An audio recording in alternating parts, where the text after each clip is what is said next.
The Noongar people in Western Australia's southwest follow 6 seasons. Our traditional Noongar seasons aren't the same as the modern 4 seasons of summer, autumn, winter and spring. Let me start by telling you about Burak. The rains ease up and the warm weather really start to take hold. An almost clockwork style of easterly winds in the morning and sea breezes in the afternoon meant that traditionally this was the burning time of the year for Noongars. There are many fledglings now venturing out of nests, though some are still staying close to their parents. Reptiles are looking to shed their old skin for a new one. Bonnaroo is the hottest time of the year with little to no rain. Hot easterly winds continue with the cooling sea breeze most afternoons if you're close to the coast. This was, and still is, a great time for living and fishing by the coast, rivers and estuaries. Freshwater foods and seafood made up major part of the diet during this time of the year. Bonnaroo is also a time of the white flowers with lots of white jarrah, marri and ghost gums. Gerund season at last sees a break in the really hot weather. The cool nights bring a dewy presence for us to discover in the early mornings. The winds have also changed, especially in their intensity, with light breezes generally swinging from southerly directions. Gerund is a time of red flowers, especially from the red flowering gum. Foods at this time of year include the seeds that have been collected and stored for treatment from the zamia, fresh water fish, frogs and turtles. The nights will become cooler and damper, along with some cool and rainy days.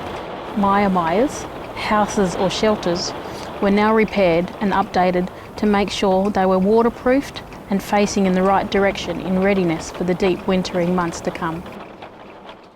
Makaroo sees the coldest and wettest time of the year come into full swing. Traditionally, this was the good time of the year to move back inland from the coast, as the winds turned to the west and south, bringing the cold weather, rains and occasionally snow on the peaks of the Stirling and Burak ranges.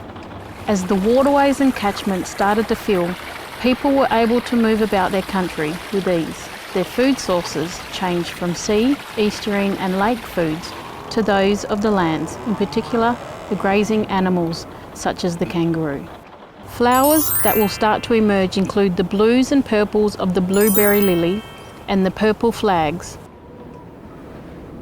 Gilbert is a transitional time of the year with some very cold and clear days combining with warmer, rainy and windy days mixing with occasional sunny day or two. This is the start of the massive flowering explosion that happens in the southwest. The main food sources include many of the land-based grazing animals. These include the yonga, kangaroo, the waich, emu and the kummel, possum. As the season progresses and the temperatures continue to rise, we'll start to see the flower stalks of the baugas, grass trees, emerging in preparation for the coming Camberang season. During the Camberang season, we see an abundance of colours and flowers exploding all around us. One of the most striking displays of flowers will be the mudja, or Australian Christmas tree.